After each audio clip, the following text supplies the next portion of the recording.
The diner smelled like burnt coffee and desperation, a scent I'd grown so accustomed to that I barely noticed it anymore. The fluorescent lights overhead buzzed with that persistent electrical hum that made my temples throb after the 10th hour of my shift. My feet ached in shoes held together more by hope than stitching, and the weight of exhaustion pressed against my shoulders like an invisible hand pushing me deeper into the linoleum floor. I wiped down table 7 for what felt like the 100th time that night, my movements mechanical, practiced. The clock on the wall read 10:47 p.m., 13 minutes until my shift ended. 13 minutes until I could collapse into my studio apartment and pretend, for a few hours at least, that my life wasn't unraveling thread by thread. "Emma, you've got a 2-top at booth 12, Carol called from behind the counter, her voice carrying that edge of annoyance she always seemed to reserve for me.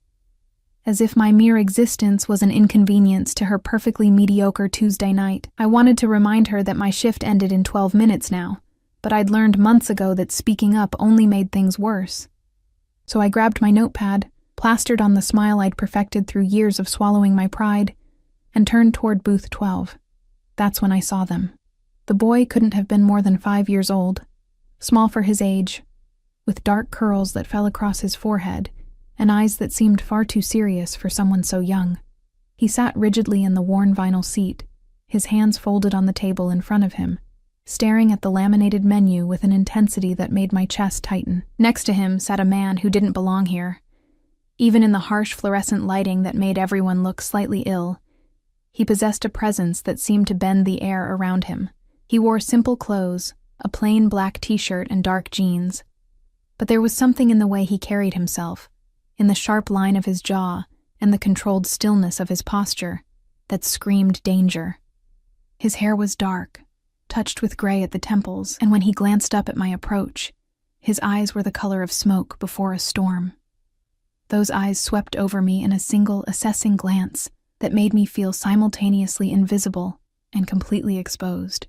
"Good evening," I managed, my voice coming out steadier than I felt. "What can I get you both tonight?" The man's gaze lingered on my face for a moment longer than comfortable, and I noticed the way his eyes caught on my name tag, then traveled down to my worn uniform, my scuffed shoes, before returning to meet my eyes. There was something calculating in that look, something that made the hair on the back of my neck stand up. "What do you recommend?" His voice was low, textured like expensive whiskey, with an accent I couldn't quite place. I blinked, momentarily thrown. In 3 years of working at Murphy's Diner, no one had ever asked me that question. The meatloaf is decent. The apple pie is homemade. We'll have 2 orders of meatloaf then. And milk for my son. He closed the menu without looking at it again, his attention now fixed entirely on me in a way that made my pulse quicken. "What time does your shift end?" The question caught me so off guard that I almost dropped my notepad. "I'm sorry? Your shift? When does it end?" He leaned back in the booth, one arm draped across the back of the seat, and despite the casual posture, there was nothing relaxed about him. He radiated a coiled tension, like a predator deciding whether or not to pounce. In 10 minutes. I didn't know why I answered. Everything in me screamed that I shouldn't engage, shouldn't give this stranger any information about myself. But the words tumbled out anyway. He nodded slowly, as if I'd confirmed something he already knew. "You look tired." It wasn't a question, but I found myself responding anyway. "Long shift. How many jobs do you work?" My fingers tightened around the notepad. This was veering into territory that made my skin prickle with unease. 2, sometimes 3, depending on the week. Something flickered across his face. Approval, maybe, or satisfaction. That's admirable. Hard work is becoming rare. I didn't know how to respond to that, so I simply nodded and turned to leave, but his voice stopped me. "What's your name?" "It's on my name tag," I said, more sharply than I intended. His lips curved into something that wasn't quite a smile. "I can read, Emma. I'm asking you to tell me." The way he said my name sent a shiver down my spine, not entirely unpleasant, which disturbed me more than anything else. "I should put in your order, in a moment." He gestured to the empty seat across from his son. "Sit." "I can't. I'm working. Your shift ends in 8 minutes. Sit." It wasn't a request. The single word carried the weight of someone who was accustomed to being obeyed without question, and despite every instinct telling me to walk away, despite the alarm bells ringing in my head, I found myself sliding into the booth across from them. The boy, I noticed he still hadn't spoken, watched me with those solemn eyes, and up close, I could see the shadows beneath them, the slight tremor in his small hands. "What's your name?" I asked him gently, ignoring the man's presence for a moment. The boy glanced at his father. At least, I assumed it was his father, who gave an almost imperceptible nod. "Luca," the boy whispered, his voice barely audible. "That's a beautiful name." I smiled at him. A real smile this time, not the practiced one I used for customers. "Are you hungry, Luca?" He nodded, still not quite meeting my eyes. "My son doesn't speak much," the man said, and there was something in his tone, pain, maybe, or regret. "Not since his mother left." I didn't know what to say to that, so I said nothing. Instead, I pulled a wrapped mint from my apron pocket, the cheap kind the diner gave out with the checks, and slid it across the table to Luca. His eyes widened slightly, and he looked up at his father again. "It's okay," I told him softly. "You can have it." Luca's small fingers closed around the mint, and for the first time, the ghost of a smile touched his lips. When I looked back at the man, his expression had changed entirely. He was staring at me with an intensity that made my breath catch, his gray eyes burning with something I couldn't name. It was the look of someone who'd just discovered something valuable, something they intended to keep. "You're kind to him," he said quietly. "He's a child. Of course I'm kind to him. Not everyone is." He leaned forward, elbows on the table, and the movement brought with it the faint scent of expensive cologne, cedar and smoke and something darker. "Most people see what they expect to see. A difficult child. A burden." "I see a little boy who's had his world turned upside down," I said, surprising myself with my boldness. "I see someone who deserves gentleness." Something dangerous flashed in those gray eyes. "And what do you see when you look at me?" I should have lied. Should have given some bland, meaningless answer. But exhaustion had stripped away my filters, and the words came out before I could stop them. Someone pretending to be something they're not. The silence that followed was suffocating.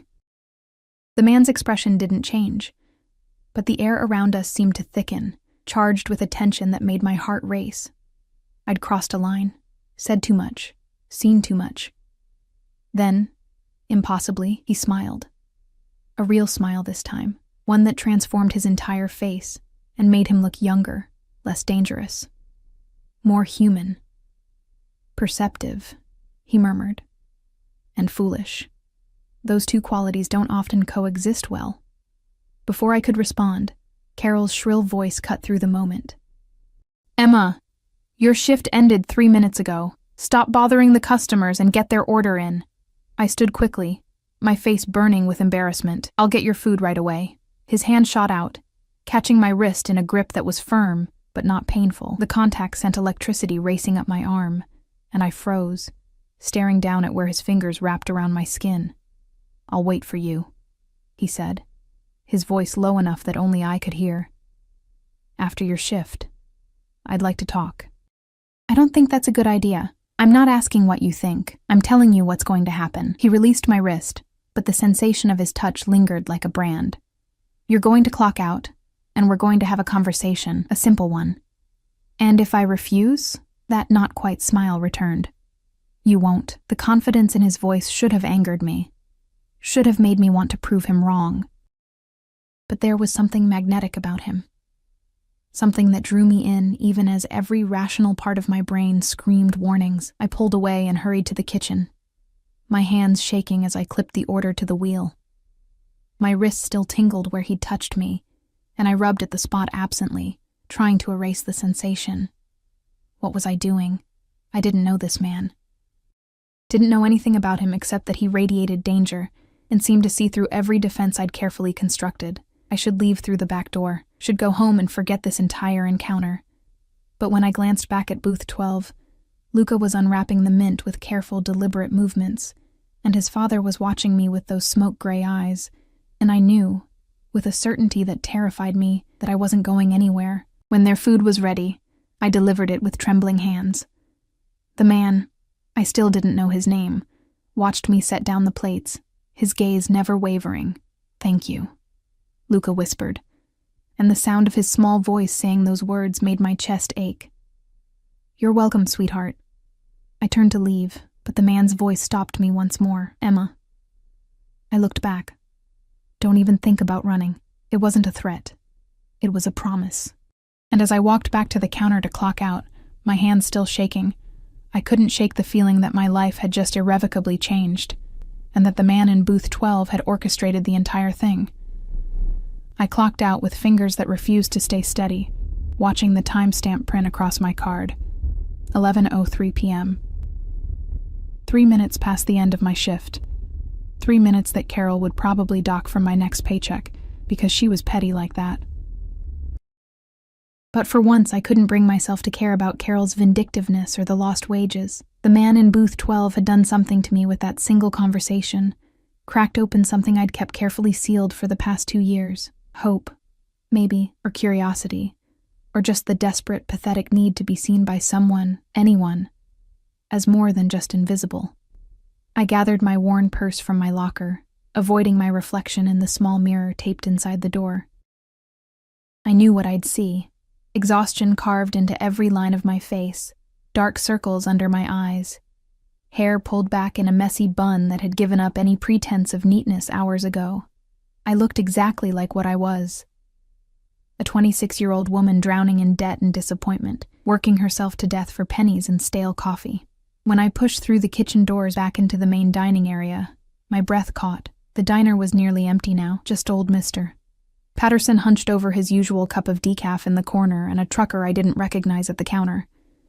Booth 12 sat vacant, the plates cleared, and for a moment, relief and disappointment warred in my chest.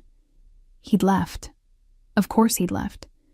Men like that didn't actually wait around for exhausted waitresses. Whatever game he'd been playing, whatever strange impulse had made him notice me, it had passed. Then I saw him. He stood just outside the diner's front entrance, visible through the grimy glass doors, his silhouette backlit by the parking lot's flickering streetlight.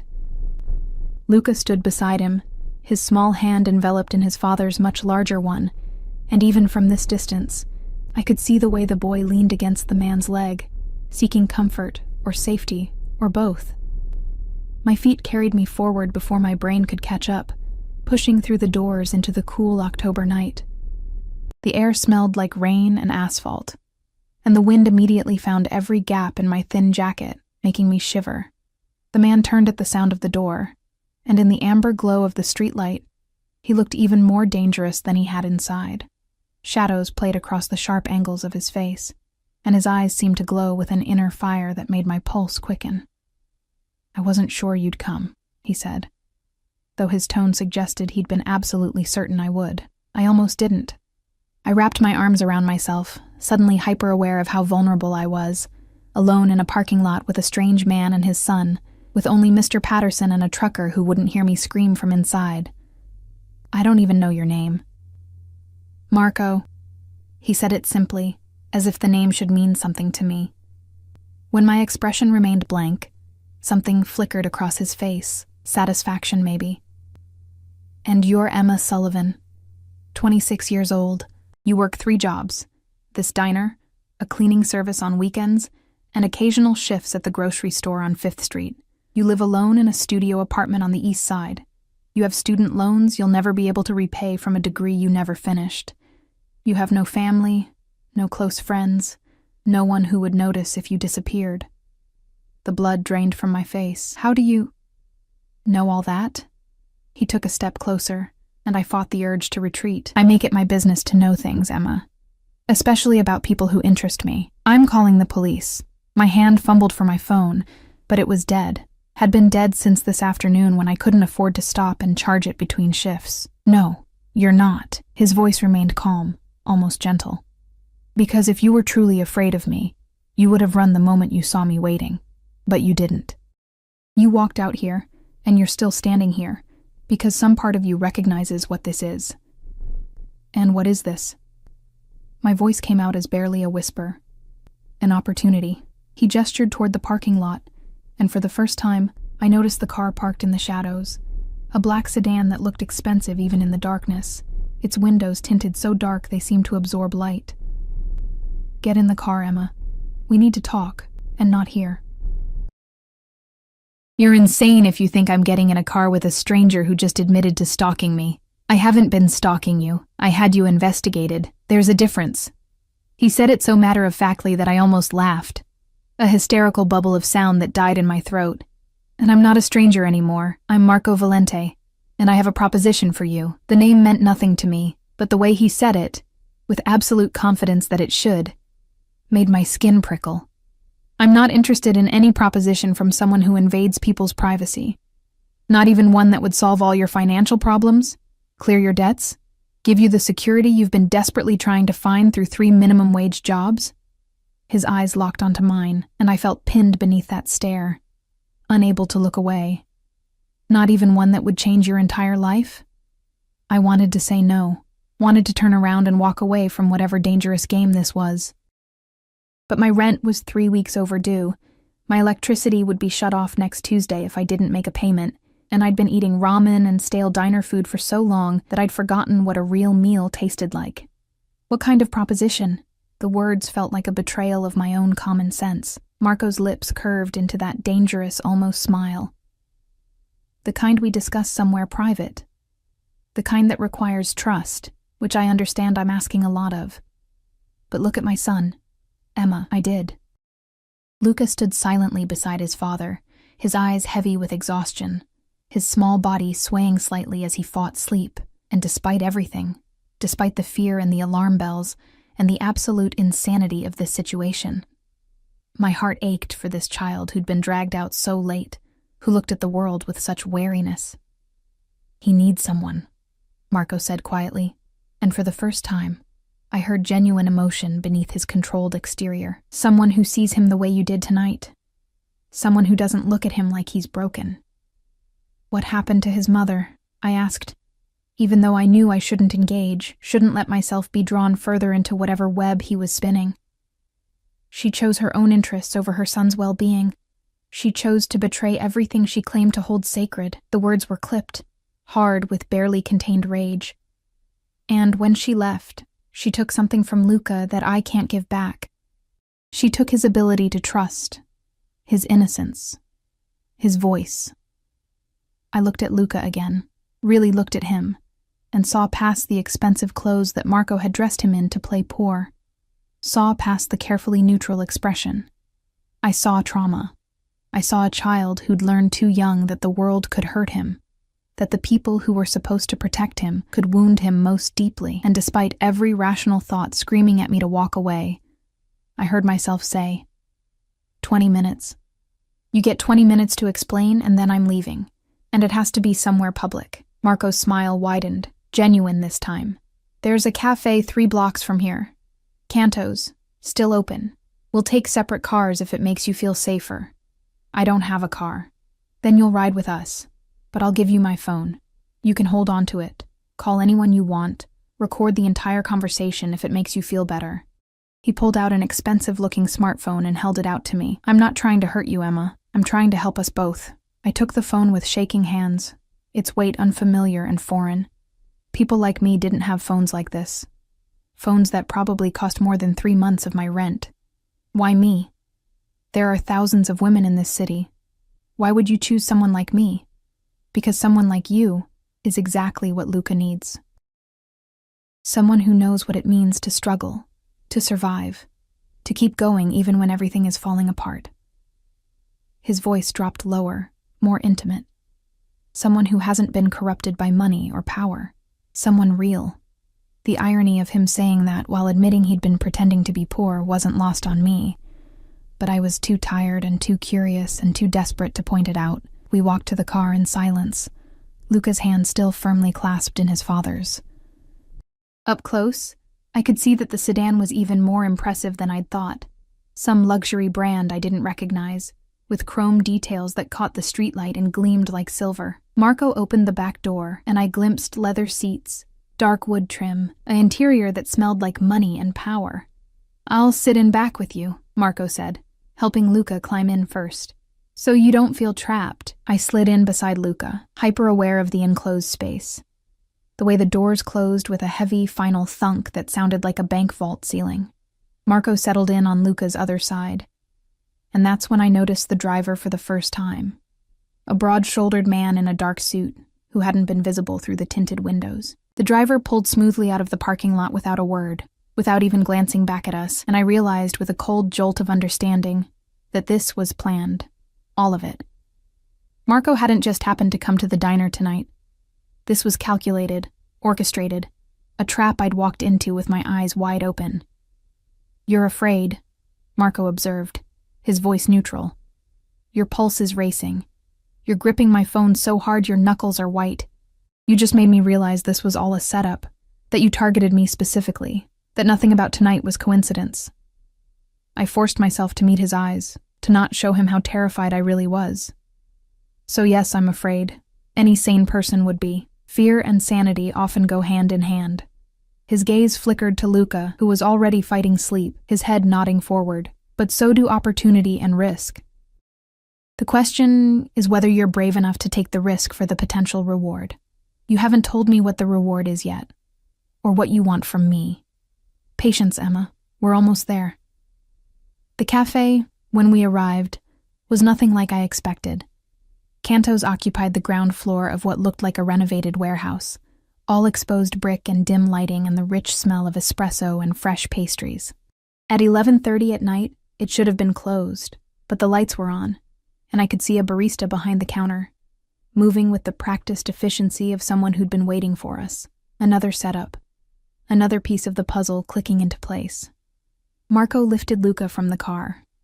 The boy had fallen asleep during the short drive, and carried him inside with a gentleness that seemed at odds with everything else about him. The driver remained with the vehicle, and I noticed how his eyes constantly scanned the street, the windows, the shadows, security, protection. Just who was Marco Valente? Inside, Marco laid Luca down on a leather couch in a corner booth, tucking his jacket around the sleeping child with careful attention. Then he gestured for me to sit across from him at the small table, and the barista appeared instantly with 2 espressos and a plate of biscotti that I knew I hadn't seen him prepare. "You own this place," I said. "Not a question. I own a lot of places." Marco took a sip of his espresso, his eyes never leaving my face. "The diner where you work isn't one of them, in case you're wondering. That was genuine reconnaissance, finding somewhere you felt comfortable." "Nothing about this is making me comfortable." "Good. Comfort makes people complacent. I need you sharp for what I'm about to propose." He set down his cup, leaning forward with his elbows on the table. "I need a mother for my son. Not a nanny, not a babysitter, not some hired help. A mother, someone who will love him, protect him, put his needs above everything else." I stared at him, waiting for the punchline. When none came, I laughed. A sharp, disbelieving sound. "You're insane." "I'm practical. Luca has been through 3 nannies in the past year. Each one saw a paycheck, not a child. Each one failed him. But tonight, I watched you give him a cheap mint and smile at him like he mattered, and he smiled back, the first real smile I've seen from him in months." Marco's voice carried absolute conviction. "You have something he needs, something money can't buy, so you want to buy me instead?" The bitterness in my voice was sharp enough to cut. "What exactly are you proposing, that I marry you? Play house with a stranger and his traumatized son?" "Yes." He said it simply, without hesitation. "Marry me. Live in my home. Be a mother to Luca. In exchange, I'll pay off every debt you have. Give you a salary of $200,000 a year. Provide you with security and comfort you've never known. All I ask is that you give my son the stability and love he deserves." The number hit me like a physical blow. $200,000. I made barely $20,000 a year across all 3 jobs, working myself into an early grave for pennies. That kind of money would change everything, but nothing in life was free, especially not offers that sounded too good to be true. "What's the catch?" I asked, my voice steadier than I felt, because there's always a catch. Marco's smile was sharp as a blade. "The catch, Emma, is that once you agree, you're mine. Completely. There's no backing out, no changing your mind. You belong to my world, and my world is not safe. It's not simple. And it's not the kind of place you can just walk away from. What exactly is your world, Marco? He held my gaze, and in his eyes, I saw darkness and danger and secrets that would probably destroy me if I knew them. The kind where men like me don't pretend to be poor for fun. The kind where my son needs protection because there are people who would hurt him to get to me. The kind where till death do us part might come much sooner than you'd like. And there it was. The truth beneath the expensive suit and the calculated kindness. Marco Valente wasn't just wealthy. He was dangerous, powerful, possibly criminal. I should have stood up, should have walked out and never looked back. Instead, I glanced at Luca, sleeping peacefully on the couch, his small face finally relaxed in a way it hadn't been when he was awake. I thought about my empty apartment, my unpaid bills, the bone-deep exhaustion that was slowly killing me. I thought about working 3 jobs until I was 40, 50, 60, and still never having enough to feel secure. And I thought about how long it had been since anyone had looked at me the way Marco had tonight. Like I mattered. Like I was worth something. I need to think about it, I said finally. Marco shook his head slowly. No. You decide now, tonight. This offer expires when you walk out that door. That's not fair. Life isn't fair, Emma. You of all people should know that. He leaned back, his posture relaxed but his eyes intense. I'm offering you a way out of the hell you're living in. All you have to do is say yes. My hands trembled as I set down his phone. And if I say no, then you go back to your life and I find someone else, and you'll spend the rest of your days wondering what might have been, watching your dreams die a little more each day until there's nothing left but survival. His voice was merciless, cutting through every defense I had. Is that really what you want, to be invisible forever? The words hit their mark, burrowing deep into the part of me that I'd tried so hard to kill.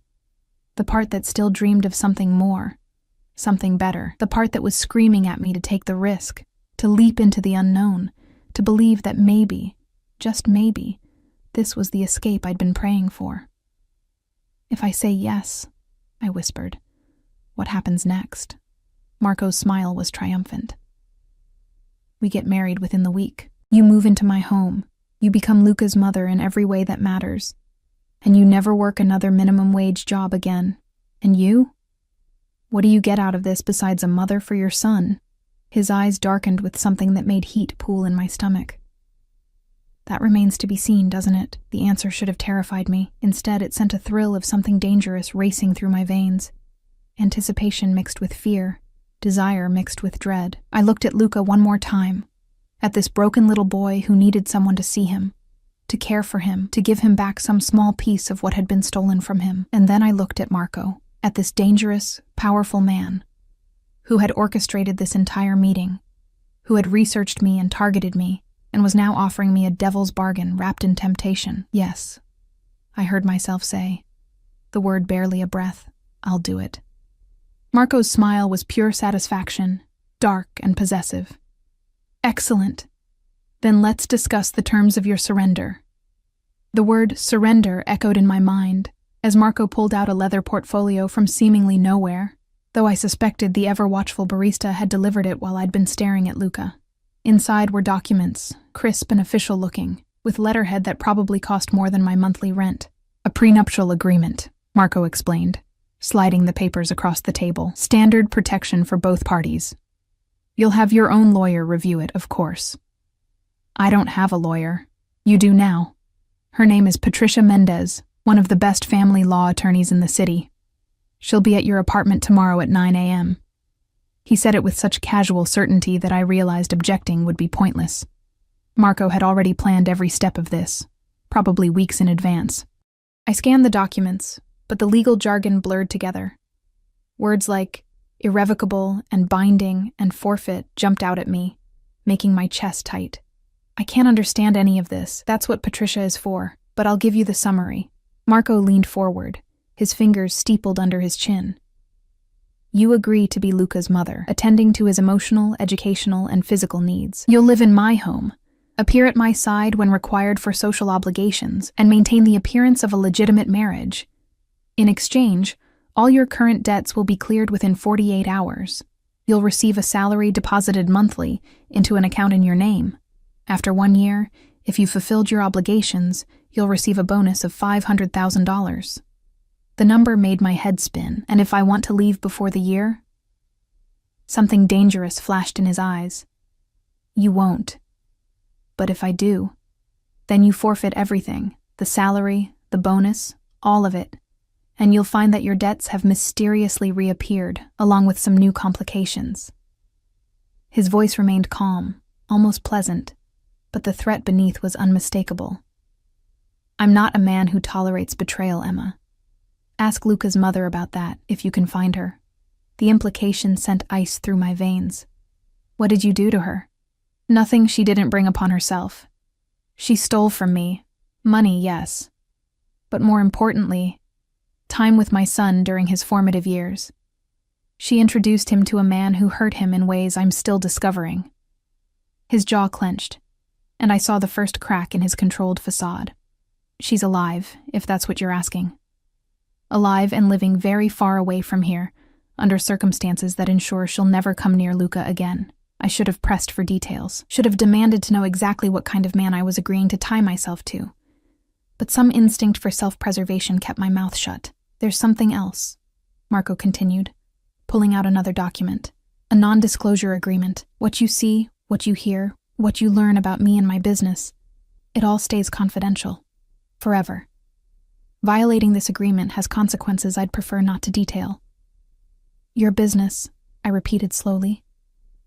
What exactly do you do, Marco? He smiled, but it didn't reach his eyes. Import and export, logistics, international trade, nothing you need to concern yourself with. The vagueness was deliberate, another red flag in a sea of warnings. But I was so far past the point of turning back that one more secret hardly seemed to matter. I'll need to give notice at my jobs, I said, trying to grasp for some semblance of normalcy in this surreal negotiation. Already handled. As of tonight, you're no longer employed at the diner, the cleaning service, or the grocery store. Carol received a very generous donation to her retirement fund in exchange for releasing you immediately. The others were similarly compensated. The casual way he'd dismantled my entire life in a matter of hours should have enraged me. Instead, I felt a strange sense of relief. No more aching feet, no more grease burns, no more of Carol's petty cruelty. My apartment, the lease will be terminated. Your belongings will be moved to my home tomorrow afternoon.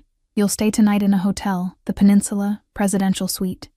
Everything you need is already arranged. You're very sure of yourself. I'm very good at reading people. I knew you'd say yes the moment you sat down at my table in the diner. He reached across and took my hand, his touch sending electricity up my arm. You're drowning, Emma. I'm offering you a lifeline. Only a fool would refuse. His thumb traced circles on my palm, an intimate gesture that felt both comforting and possessive. I should have pulled away, but the warmth of human contact after so long being invisible was intoxicating. When do we get married? My voice sounded distant, like someone else was asking the question. Saturday. 4 days from now. It will be a small ceremony at my home, just immediate family and a few trusted associates. You'll need a dress. I've arranged for a designer to meet you at the hotel tomorrow afternoon. You've thought of everything. That's what I do. I think of every possibility, every contingency, every threat. It's how I've survived this long. His grip on my hand tightened slightly. And it's how I'll keep you and Luca safe. The word safe should have been comforting. Instead, it reminded me that there were things to be kept safe from. Dangers I couldn't yet see, but that lurked in the shadows of Marco's world. A soft sound from the couch made us both turn. Luca was stirring, his small face scrunching as he fought waking. Marco released my hand immediately, moving to his son with a speed and grace that surprised me. "Shh, Piccolo," he murmured, brushing Luca's hair back from his forehead. "Sleep. We'll be home soon." The tenderness in his voice, the gentleness of his touch, it was at such odds with the calculating man who'd just systematically trapped me into an agreement I barely understood. Watching him with Luca, I caught a glimpse of who Marco might have been in another life. without whatever darkness drove him now. Luca's eyes fluttered open, unfocused and heavy. They found me across the cafe, and for a moment, I saw something like hope flicker there.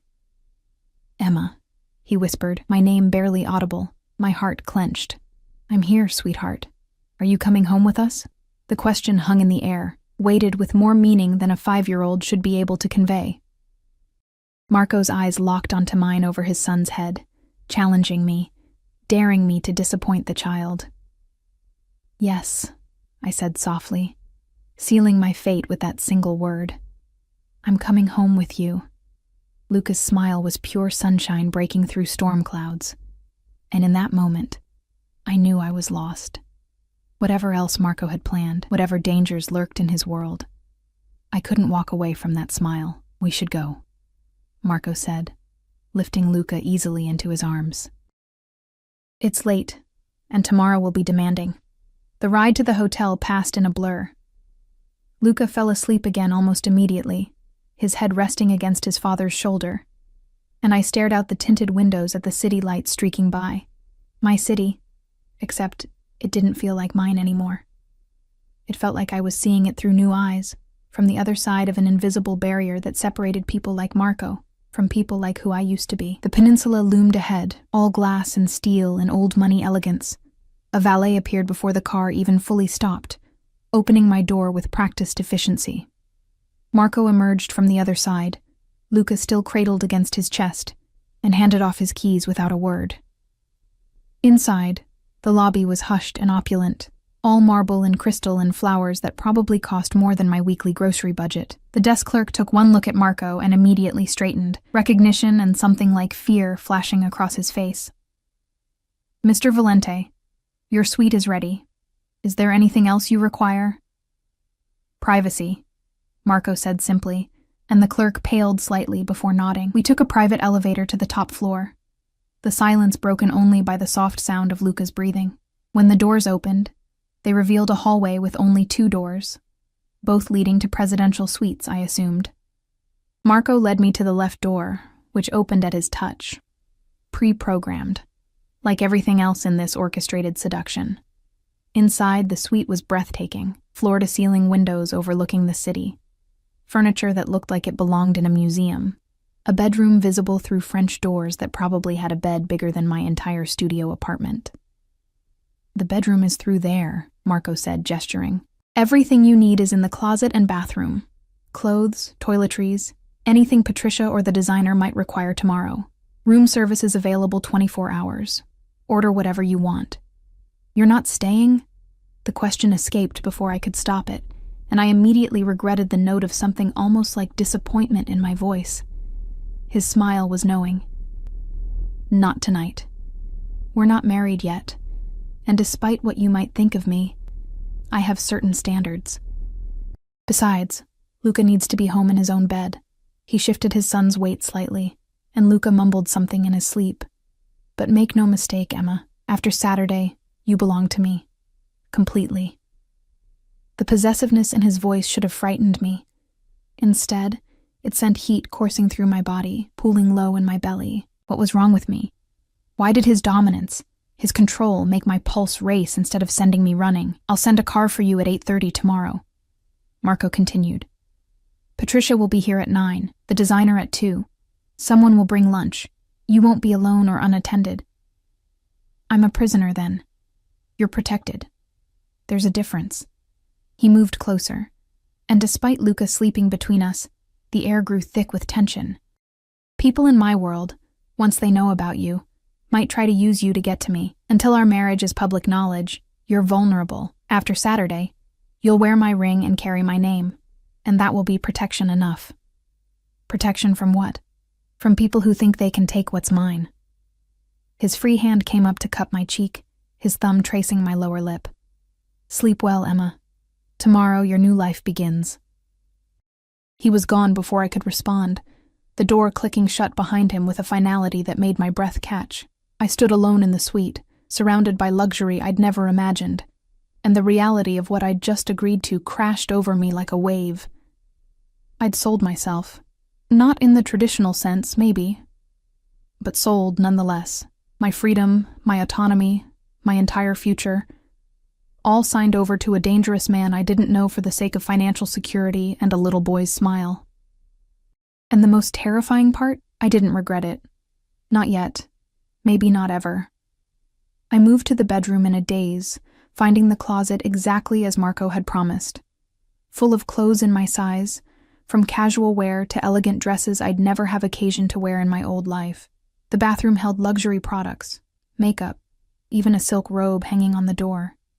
He'd known my size, had known I'd say yes, had prepared for this moment with the same calculating precision he probably applied to every aspect of his life. I should have been furious at the presumption. Instead, I felt something darker, anticipation for what came next. For who I might become in Marco Valente's world. For the woman who would wear his ring and raise his son, and navigate whatever dangers lurked in the shadows of his empire. I climbed into the enormous bed, sinking into sheets that felt like clouds, and stared at the ceiling as the city lights filtered through the windows. Somewhere out there, Marco was putting Luca to bed, probably reading him a story or checking under the bed for monsters. Normal father things that seemed incongruous with everything else I knew about him. In 4 days, I would marry him. In 4 days, I would become someone new, someone who belonged to Marco's world, with all its darkness and danger and devastating promise. My phone, my old, cracked phone that had died hours ago, sat uselessly in my purse. I had no one to call anyway, no one who would miss me or worry about my sudden transformation. That loneliness, that invisibility I'd complained about, was exactly what made me perfect for Marco's purposes. No one to miss me meant no one to ask questions. No one to worry meant no one to protect. I was alone in the world, and Marco had seen that vulnerability and exploited it with ruthless efficiency. But he'd also offered me something precious. Purpose. Luca needed me. Maybe Marco did too, in his own twisted way, and I needed them. Needed to matter to someone, to be more than just another exhausted face in the crowd. As I drifted toward sleep in that enormous bed, wrapped in luxury and surrounded by silence, I couldn't shake the feeling that I'd just made a deal with the devil himself. The only question was whether I'd survive long enough to regret it. Morning arrived with cruel brightness, sunlight streaming through the floor-to-ceiling windows I'd forgotten to cover. I woke disoriented, tangled in sheets that cost more than a month's rent, my body aching with the kind of deep exhaustion that came from too many emotions compressed into too few hours. For a moment, I thought it had all been a dream. The diner, Marco, the proposal, just another stress-induced fantasy my overtired brain had conjured. Then I saw the closet full of expensive clothes, the designer toiletries in the bathroom, and reality crashed back with suffocating weight. I'd agreed to marry a man I didn't know. A dangerous man. In 4 days. My phone sat dead on the nightstand, and I realized with a start that I had no charger. Of course, Marco wouldn't have thought of that. He probably had people whose entire job was managing his electronics. I was about to call the front desk when I noticed a new phone on the dresser, sleek and expensive, with a note in bold, masculine handwriting. Your new number. My contact is already programmed. Use it wisely. M. I picked up the phone with trembling fingers. It unlocked with my face. He'd somehow programmed my biometrics without my knowledge, which should have terrified me, but instead just felt like another inevitability. The contact list contained exactly 3 entries: Marco, Patricia Mendez, and emergency services. A text from Marco waited, sent at 6:47 a.m. Good morning. Breakfast is being delivered at 8 Salon. Patricia arrives at 9 Salon. Be ready. The car will bring you to me at 5 Salos p.m. Wear the blue dress in the closet. Luca wants to show you his room. I read it 3 times, analyzing every word for hidden meaning. The command about the dress rankled. I wasn't used to being told what to wear, but the mention of Luca softened my irritation. He wanted to show me his room. He was excited about my presence in his life. That had to mean something, had to make this entire insane situation worthwhile. Breakfast arrived exactly at 8, wheeled in by a server who didn't make eye contact and disappeared before I could think to tip him. The spread was absurd. Fresh fruit, pastries, eggs prepared 3 different ways, smoked salmon, yogurt, granola, fresh squeezed juice. I stood staring at it, overwhelmed by the sheer excess. In my old life, breakfast was instant coffee and whatever stale pastry the diner was throwing out. Now I had more food in front of me than I'd typically eat in a week, artfully arranged on china that probably cost more than my security deposit. I forced myself to eat, choosing the simplest items: toast, fruit, coffee that tasted like heaven. My stomach, accustomed to neglect and cheap calories, protested the richness. Patricia Mendez arrived at 9 o'clock sharp, exactly as promised. She was a woman in her 50s, impeccably dressed in a charcoal suit, with sharp eyes that assessed me in a single glance, and probably catalogued every weakness, every vulnerability. "Emma Sullivan," she said, extending a perfectly manicured hand. "I'm Patricia. I'll be representing your interests in this arrangement." "My interests," I repeated, shaking her hand. Her grip was firm, businesslike. "Somehow I doubt Marco is paying you to represent my interest over his." A hint of a smile touched her lips. "You're smarter than he gave you credit for." "Good, that will make this easier." She settled into one of the suite's elegant chairs, opening a leather briefcase. "I'm going to be very direct with you, Emma. Marco Valente is one of the most powerful men in this city. He's also one of the most dangerous. The prenuptial agreement you'll be signing is designed to protect him, yes, but also to protect you from the fallout of his world." "What kind of fallout?" "The kind that gets people killed." She said it so calmly, so matter-of-factly, that it took a moment for the words to register. "Marco operates in circles where loyalty is currency and betrayal is paid for in blood. By marrying him, you're entering a world with very specific rules. Break them, and the consequences are severe." My mouth went dry. He told me about import and export, international trade. Patricia's laugh was short and humorless. "Is that what he called it? How delicate." She pulled out the prenuptial agreement, the same document I'd seen last night. "Marco Valente is the head of one of the largest criminal organizations on the East Coast. Drugs, weapons, money laundering. If it's illegal and profitable, his family has a hand in it. He inherited the empire from his father 5 years ago and has been consolidating power ever since." The room spun. I gripped the arms of my chair, trying to process what she was saying. "He's a mob boss. The term is somewhat outdated, but essentially, yes. His organization prefers to think of themselves as businessmen operating outside traditional legal constraints. But the reality is what it is." Patricia's expression softened slightly. "I'm telling you this because you need to understand what you're walking into. Marco may seem civilized, controlled, even kind when it comes to his son. But he's built his empire on violence and fear. The man you met last night, that's the version of himself he allows the world to see. The truth is much darker." I thought about the way Marco had touched me, the possessiveness in his voice, the casual threats wrapped in elegant words. I'd sensed the danger, but I'd convinced myself it was manageable. Controllable. I'd been an idiot. "Why are you telling me this?" I whispered. "If you work for him." "I work for him. But I also have a conscience, and I've seen too many young women destroyed by men like Marco to stay silent." She leaned forward, her eyes intense. "I'm giving you one chance, Emma. One opportunity to walk away before it's too late. Say the word, and I'll have you on a plane to anywhere in the country by tonight. New identity, enough money to start over, completely untraceable. Marco will be furious, but he won't be able to find you. It was a lifeline. An escape route. Everything rational in me screamed to take it, to run as far and fast as possible from Marco Valente and his dark empire. But then I thought of Luca, of his solemn eyes and tentative smile, of the way he'd whispered my name like a prayer. "What happened to his mother?" I asked. "The real story." Patricia sighed, sitting back. "Her name was Isabella. She was Marco's childhood sweetheart. Or so the story goes. They married young, had Luca, and for a while it seemed like a fairy tale.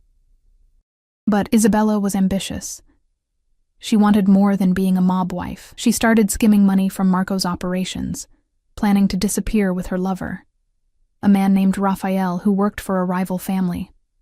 Marco found out. Of course he did. Marco finds out everything eventually. What he discovered was worse than the theft. Raphael had been grooming Luca, using the boy to get information about Marco's movements, his security. There was evidence suggesting Raphael had been inappropriately touching Luca, though the full extent... She trailed off, her expression pained. Luca stopped talking shortly after.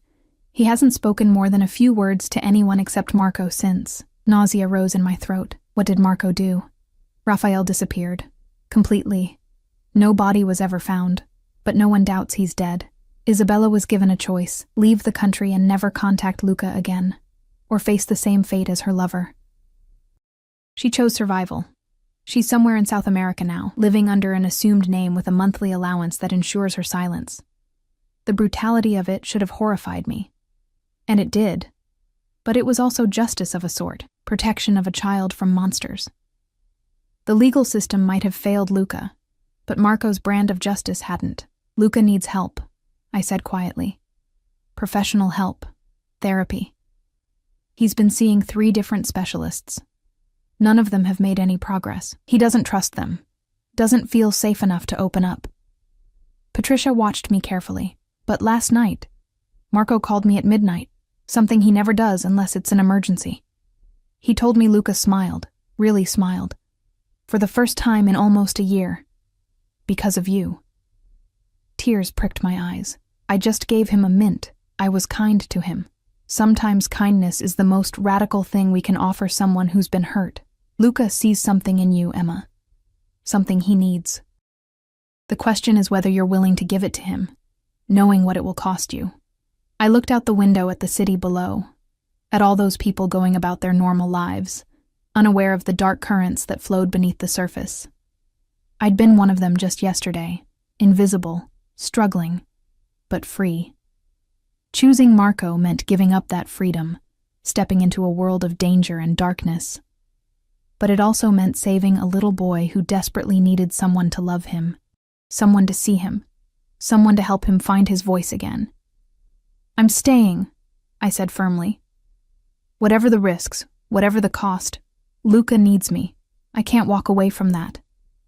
Patricia studied me for a long moment, then nodded slowly. I hope you don't come to regret that decision. Now let's go through this agreement, so you at least understand what you're signing. We spent the next 2 hours dissecting every clause, every provision. The financial arrangements were staggering. Beyond the salary and bonus Marco had mentioned, there were clauses about housing, security, healthcare, even a trust fund being established in my name that I couldn't touch for 5 years, but would be worth millions if I stayed that long. There were also the darker provisions. The non-disclosure agreement with its vague but menacing consequences, the clause stating I couldn't leave the country without Marco's explicit permission. The section detailing my responsibilities not just to Luca, but to Marco's organization, appearing at events, maintaining the image of a devoted wife, never questioning his business dealings. I was signing away my autonomy, my freedom, my entire life. In exchange for what? Money, security, and the chance to help one traumatized child. It should have felt like a terrible bargain. Instead, it felt like purpose.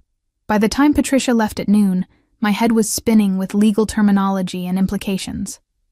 The designer arrived promptly at 2, a rail-thin woman named Sylvie, who spoke with a French accent and regarded me with the clinical detachment of someone assessing a mannequin. You have good bone structure, she announced, circling me like a predator. But you are too thin. We will need to pad certain areas. And your skin. When did you last have a facial? I've never had a facial. Her expression suggested I'd just confessed to murder.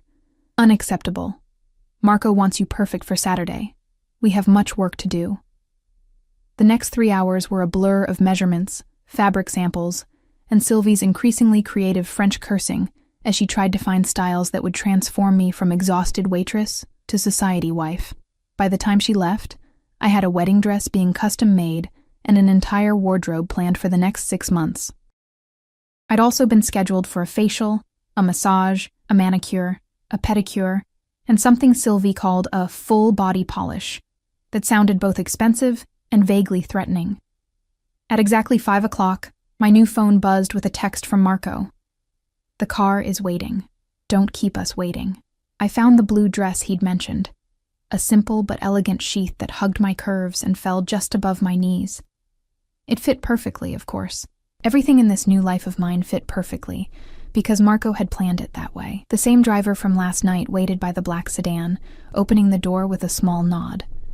This time, I noticed the bulge under his jacket that suggested a concealed weapon. Security. Protection from the dangers that came with being Marco Valente's. The drive took us out of the city center, through increasingly upscale neighborhoods, until we entered an area of estates, hidden behind high walls and elaborate gates. The sedan turned into a private drive, stopping at a gate that looked like it belonged to a fortress. Guards, actual armed guards, checked the car before waving us through. Marco's home appeared at the end of a tree-lined drive, and my breath caught. It wasn't a house. It was a mansion, all stone and glass and architectural elegance, sprawling across perfectly manicured grounds that probably required a team of gardeners to maintain. This was where I would live, where I would raise Luca, where I would become Mrs. Marco Valente. The car stopped at the front entrance, where Marco stood waiting.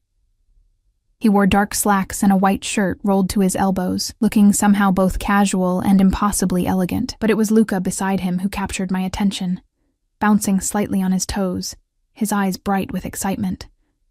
The moment I stepped out of the car, Luca ran to me. "Emma, you came. Papa said you would, and you did." The words tumbled out in a rush, more than I'd heard him speak combined yesterday. I knelt down to his level, my heart swelling. Of course I came. I promised, didn't I? Do you want to see my room? I have so many things to show you. And Papa said you're going to live here now. With us. Forever. Forever. The word should have felt like a chain. Instead, looking at Luca's joyful face, it felt like a promise I desperately wanted to keep.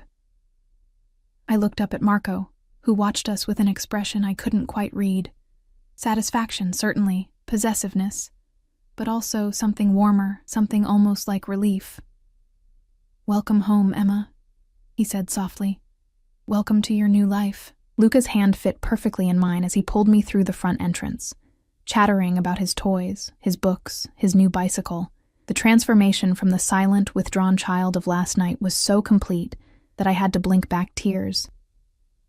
This was why I'd said yes, this moment right here, a little boy finally feeling safe enough to be a child again. The interior of Marco's home was as breathtaking as the exterior promised. High ceilings, marble floors, artwork that probably belonged in museums. But Luca didn't give me time to gawk, dragging me up a sweeping staircase to the second floor and down a hallway to a room that was clearly his kingdom. His bedroom was enormous, decorated in shades of blue and gray, with shelves full of books and toys that looked barely touched. A massive window overlooked the gardens, and in the corner sat a reading nook with oversized pillows that made me want to curl up and disappear into a story. "This is where I sleep," Luca announced, gesturing to a bed shaped like a race car.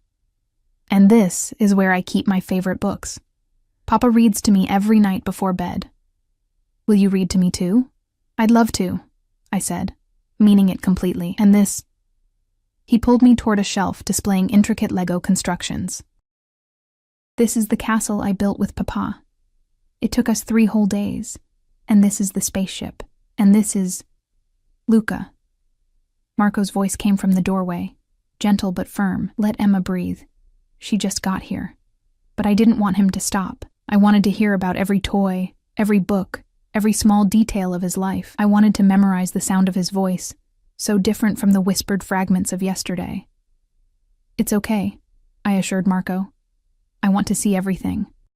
Something flickered in his eyes, approval, maybe, or satisfaction at passing some test I hadn't known I was taking. He leaned against the doorframe, watching as Luca continued his enthusiastic tour, and I felt the weight of his gaze like a physical touch.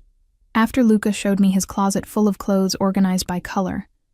"Papa likes things neat," he explained with the seriousness of someone twice his age. His bathroom with a step stool so he could reach the sink, and his collection of model cars arranged on a special shelf. He finally wound down, collapsing onto his bed with a happy sigh. "I'm glad you're here, Emma," he said quietly. "It gets lonely sometimes. Papa works a lot, and the nannies never stayed. They always left." My heart broke a little. "I'm not going anywhere, sweetheart, I promise." That's what the others said, too. The words were a dagger. reminding me that this child had been abandoned over and over by his mother, by the nannies who'd seen a paycheck instead of a person, even by the therapists who couldn't break through his walls. I sat on the edge of his bed, brushing his dark curls back from his forehead. I know you've heard that before. I know you have no reason to believe me. But I'm going to prove it to you, Luca. Every single day, I'm going to prove that I keep my promises. He studied me with those two serious eyes, then reached out and took my hand. Okay, I'll give you a chance. The formal way he said it, like a tiny adult negotiating a business deal, was so much like his father that I had to suppress a smile. That's all I'm asking for. Luca, time to wash up for dinner, Marco said from the doorway. Emma and I need to talk. Luca nodded, squeezing my hand once before scampering off to his bathroom. I stood, smoothing down the blue dress, suddenly nervous about being alone with Marco. In Luca's presence, I could focus on the child, on the purpose that had brought me here. Without that buffer, I had to face the reality of the man I'd agreed to marry. Marco led me down the hallway in silence, past closed doors I didn't dare ask about, until we reached a study that screamed power and wealth. Dark wood, leather furniture, floor-to-ceiling bookshelves, and a desk that probably cost more than a car. He closed the door behind us, and the quiet click felt ominous. Sit, he said, gesturing to one of the leather chairs facing his desk. I remained standing. I'm not one of your employees, his lips curved into that dangerous almost smile. No, you're something far more important. You're about to become my wife. He moved closer, and I fought the urge to retreat, which means we need to establish some ground rules. I thought that's what the prenuptial agreement was for. That covers the legal aspects. This is about the reality of living in my world. He was close enough now that I could smell his cologne, could see the flecks of gold in his gray eyes. First rule, your safety is paramount. You go nowhere without security. You don't leave the estate without my knowledge. You don't speak to anyone about my business, about what you see or hear in this house. You mean I'm a prisoner? I mean you're protected. There are people who would love nothing more than to use you against me, people who would hurt you or Luca without hesitation if they thought it would give them leverage. His hand came up to cup my cheek, the gesture tender despite his harsh words. I won't let that happen. And if I want to see a friend, go shopping, have a life outside these walls, you can do all of those things with security present. In time, when the right people know you're under my protection, you'll have more freedom. But not yet. Not until I'm certain you're safe. His thumb traced my lower lip, sending heat through my body. Second rule, in public, you're my devoted wife. You stand at my side, you smile, you make small talk with the right people. You never show fear, never show weakness. The moment people sense vulnerability, they'll exploit it. I'm not an actress. You won't need to act. I'll teach you everything you need to know. His other hand settled on my waist, pulling me closer. Third rule, what happens between us stays between us. Our marriage may have started as a transaction, but I won't tolerate disrespect or defiance. In private, you can question me, challenge me, even argue with me, but never in front of others, never where it could be seen as weakness. Sounds like you want a puppet, not a wife. If I wanted a puppet, I would have bought one. I want you, Emma. Sharp tongue, defiant spirit, and all. His voice dropped lower, more intimate. Fourth rule, Luca comes first, always. His needs, his happiness, his healing, that's your primary responsibility. Everything else is secondary. I already planned on that. Good. He studied my face, his expression unreadable. Final rule, you're mine. Completely. No other men. No flirtations. No looking for an escape. You belong to me now, and I protect what's mine with absolute ruthlessness. The possessiveness should have angered me, should have made me want to push him away, to assert my independence. Instead, it sent a thrill through me that I didn't want to examine too closely. And what about you? I challenged. Do the same rules apply? There is no one else. There hasn't been since Isabella left. I have no interest in anyone except you. His hand tightened on my waist. Does that satisfy your curiosity? Why me, Marco? Really, you could have anyone. Someone from your world who understands the rules, who wouldn't need to be taught everything. Why choose a broke waitress with nothing to offer? Because everyone else wants something from me. Power, money, connections. They see Marco Valente, head of the organization, the man who can make or break careers with a word. His eyes bore into mine with an intensity that made my breath catch. But you didn't know who I was. When you looked at me in that diner, you saw a man pretending to be poor, and you called me on it. You saw through the mask because you weren't blinded by what I could give you. I still took your offer. After thinking about it, after weighing the cost. You're practical, not greedy. There's a difference. He released me suddenly, stepping back. And you were kind to my son when you had no reason to be, when there was nothing in it for you. That kind of genuine compassion can't be bought or faked. Luca sensed it immediately. I wrapped my arms around myself, feeling exposed under his gaze. Patricia told me about Isabella, about what happened to Luca. Marco's expression darkened. Did she? She thought I deserved to know what I was walking into. She offered me a way out, and yet you're still here. He moved to the window, staring out at the grounds. What Raphael did to my son, that's a debt I'll never forgive. Isabella's betrayal I could have survived. The theft, the infidelity, even her leaving. But bringing that monster into Luca's life, letting him touch my child.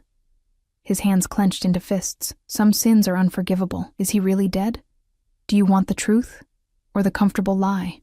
I swallowed hard. The truth. Yes. He died slowly and painfully, and I made sure he understood exactly why he was being punished. His body was never found because there was no body left to find. He turned back to me, his eyes cold as winter. Does that frighten you? It should have. The casual admission of torture and murder should have sent me running. But I thought about Luca's silence, his trauma, the innocence that had been stolen from him. No, I said quietly. It doesn't frighten me. It makes me understand you better. Something shifted in his expression. Surprise, maybe, or respect. You're full of surprises, Emma Sullivan. I'm beginning to think I chose even better than I realized. A soft knock interrupted us. One of the staff, I was going to have to get used to the fact that Marco had staff, poked her head in. Dinner is ready, Mr. Valente, and Luca is asking for Miss Emma. We'll be right there, Marco said, dismissing her with a nod. He offered me his arm, a surprisingly old-fashioned gesture. Ready to have dinner with your new family? I took his arm, feeling the solid strength of him beneath the expensive fabric. As ready as I'll ever be. Dinner was surprisingly normal, all things considered. The dining room could have seated 20, but we ate at one end of the enormous table, Marco at the head, me on his right, Luca on his left. The food was incredible, prepared by a chef who apparently lived on the estate, and Luca kept up a steady stream of chatter throughout the meal. He told me about his school, private, exclusive, with security that made sure he was safe at all times, his favorite subjects, art and reading, and his best friend, a boy named Marcus, whose father apparently worked for Marco, though the details of that work remained vague.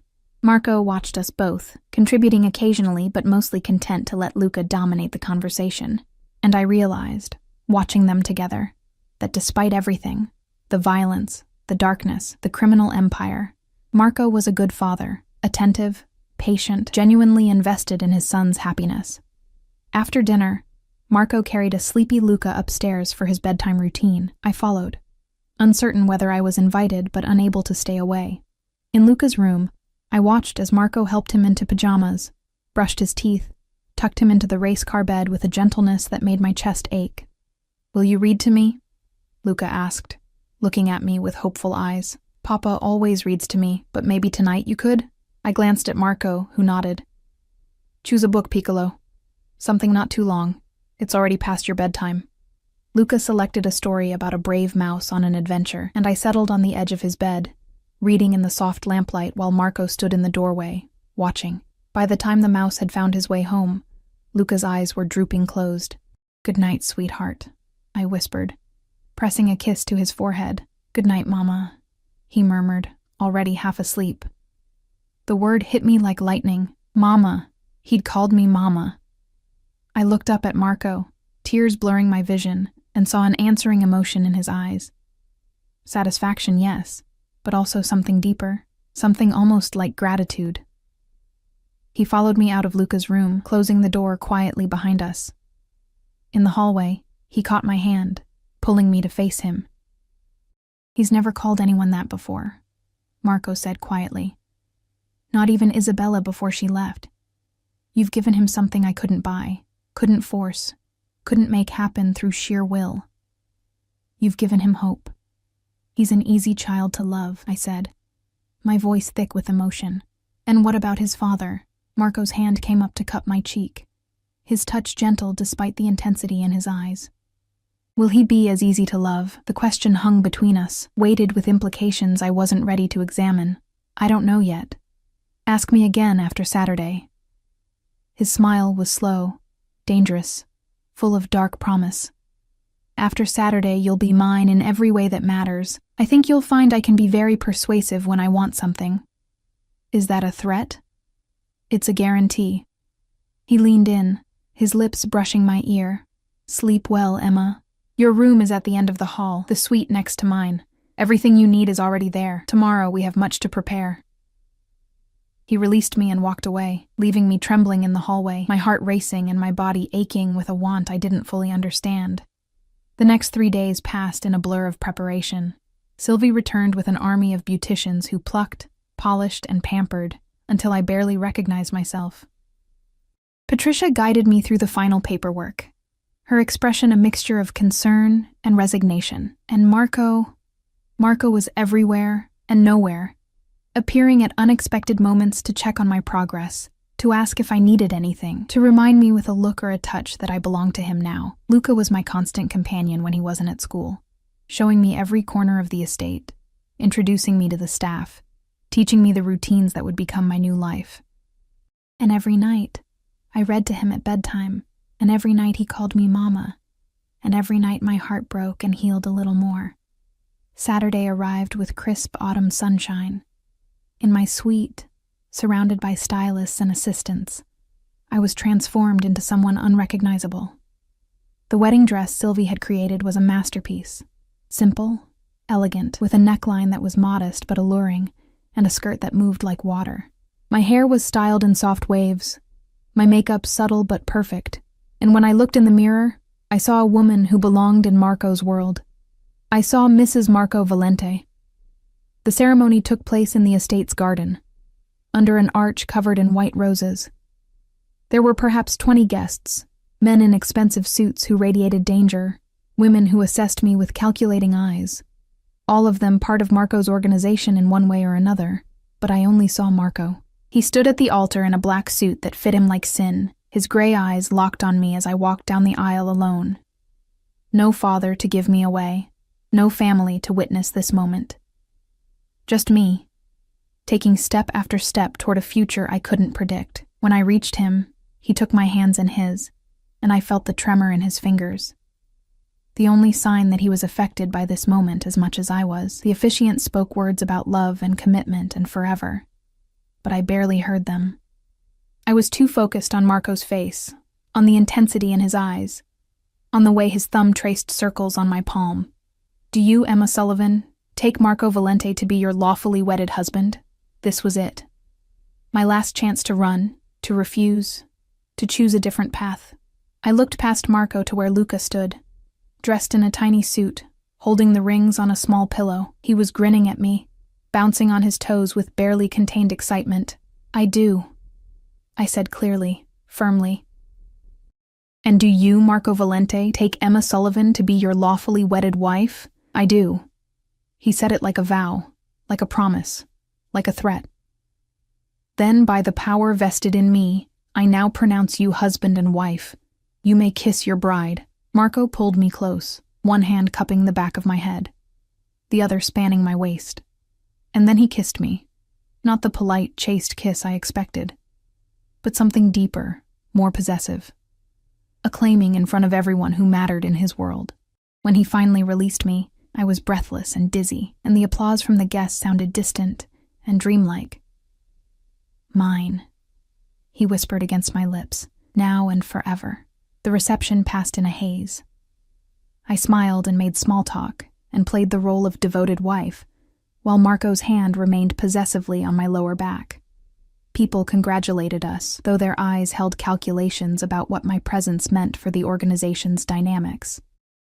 But then Luca climbed into my lap during dinner, curling against me like a kitten seeking warmth, and whispered, "I'm so happy you're really my mama now." And nothing else mattered. As the sun set and the party wound down, Marco led me inside, up the stairs, past my suite to his own room. My heart hammered as he closed the door behind us, the click of the lock sounding impossibly loud. "Nervous?" he asked, loosening his tie. "Should I be?" "Probably." He crossed to me, his hands gentle as they unfastened the delicate buttons running down my spine. "But you're mine now, Emma.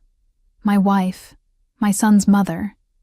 And I take care of what's mine." The dress pooled at my feet, leaving me vulnerable in delicate white lace.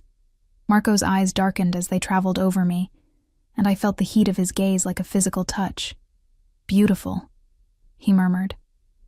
"So fucking beautiful, and all mine." He lifted me easily, carrying me to the massive bed, and I realized this was really happening. This was my life now, bound to a dangerous man, mother to his traumatized son, queen of a criminal empire I barely understood. But as Marco's lips found mine again, as his hands explored with surprising gentleness, I felt something unexpected bloom in my chest. Not just desire, though that was certainly there. Hope. Hope that maybe this arrangement could become something real, that maybe I could heal Luca, and, in the process, heal the broken parts of myself. That maybe Marco's darkness and my light could balance each other out into something that resembled love. Later, tangled in expensive sheets with Marco's arm heavy across my waist, I stared at the ceiling and thought about how much my life had changed in less than a week. From invisible waitress to mob wife. From alone and struggling to protected and provided for. From Emma Sullivan to Emma Valente. "What are you thinking?" Marco's voice was rough with sleep. "That I don't regret this, any of it." He pulled me closer, his lips brushing my temple. "Good. Because there's no going back now. You're mine forever. Forever." The word that should have felt like a prison sentence, instead, felt like a promise I desperately wanted to keep. Outside, I could hear the distant sound of guards patrolling, ensuring our safety. Down the hall, Luca slept peacefully, finally believing someone would stay. And in this bed, wrapped in the arms of a dangerous man who'd chosen me out of desperation and kept me out of something that might someday become love, I finally felt like I belonged somewhere. I'd traded my freedom for security, my independence for family, my old life for this dangerous new one. And I'd do it again in a heartbeat, because sometimes the best decisions are the ones that terrify us. And sometimes love grows in the darkest places. Fierce and wild and absolutely unbreakable. I was Emma Valente now, and I was finally, beautifully home.